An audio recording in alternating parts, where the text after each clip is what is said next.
Hello, welcome to Dr. June's Spiritual Talks.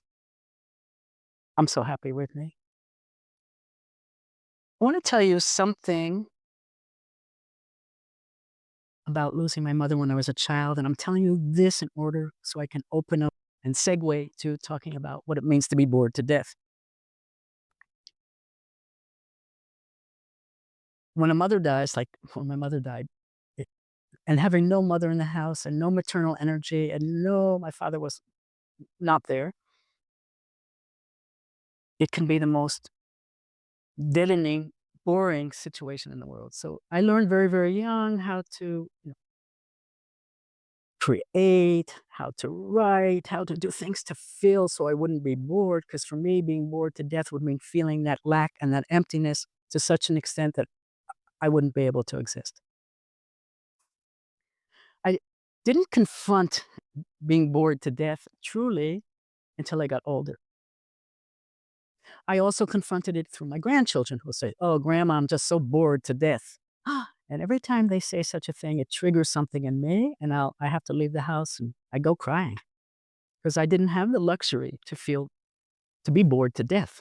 There was nobody that was going to make sure that I was busy or that I was doing the right thing, except for when I was in school at home, it didn't exist. So it's a very, very important topic for me, and perhaps it is for you too.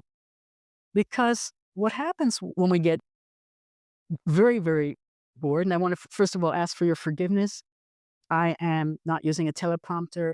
I am doing this from my head, and I have a couple of notes. So I'm going to look away, and maybe you're going to bear with me. I hope so. I hope so. I truly do. So what I want to say about being bored to death is that it's so uncomfortable. We blame it on everything except for ourselves. Where we live, our work, the situation, the weather. There's always something, but it can never be us. It's hard for us to say it's with us. The problem in spiritual work, we try really the beginning and the end, and in between is lots of love and lots of people. Has to do with us, what we can do.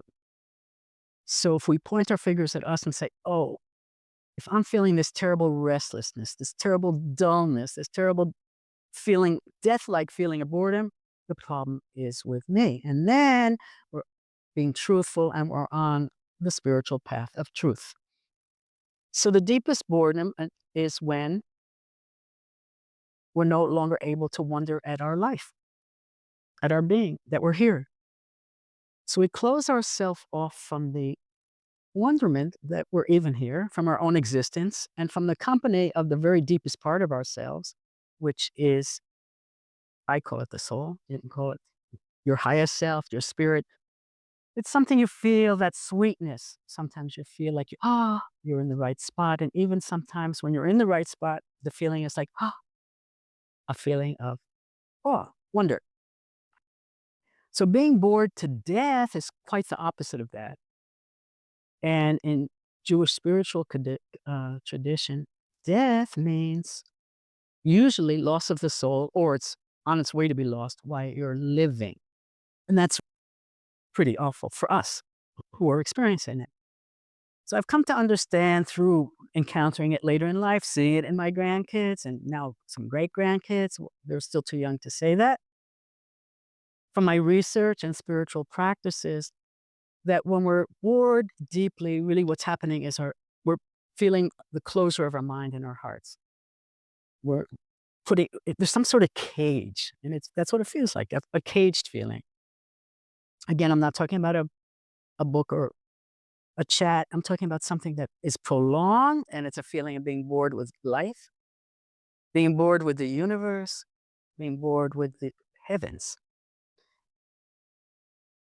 And again, this is likened to a soul being lost while living. Well, how does that happen? It happens from neglect of the soul, neglect of the truth, our truth inside. When our way of thinking has us always looking outwards at the television, at news, newspapers, whatever, at friends, at what's going on there and what's going on there. And we don't reflect, and it's not even reflecting, we don't probe to the mystery of our own being, and never mind mystery, to the quality of our own being.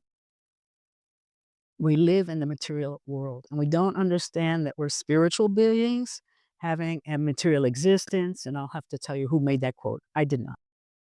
And so when we deny our innermost being, our soul or spirit, if we deny it exists, well, it suffers neglect. And if it suffers neglect, it begins to get starved. Like a child gets starved if it doesn't get affection. It needs affection, it needs acknowledgement. When it begins to starve to death, then we're getting bored to death. There's something that's not working right. Right? I mean, naturally, in a divine, beautiful way. So my advice,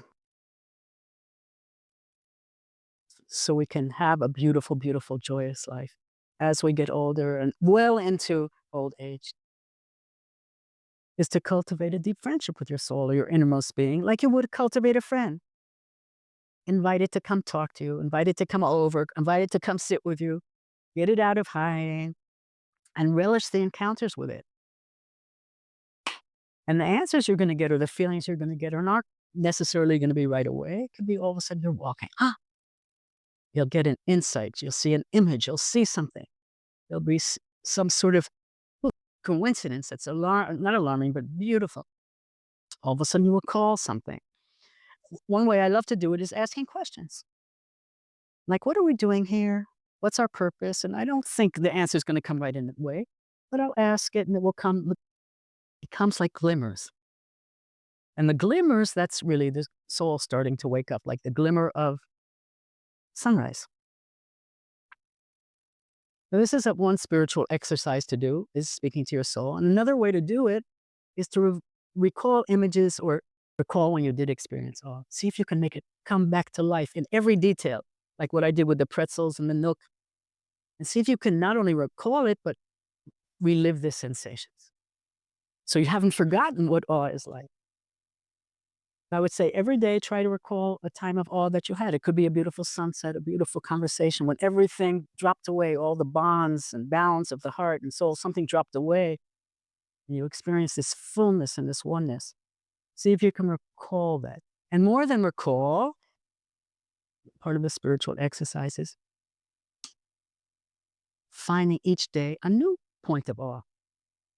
A beautiful leaf, a beautiful, beautiful old face of your grandfather, your grandmother. Something that stirred your soul, something that will stir your soul.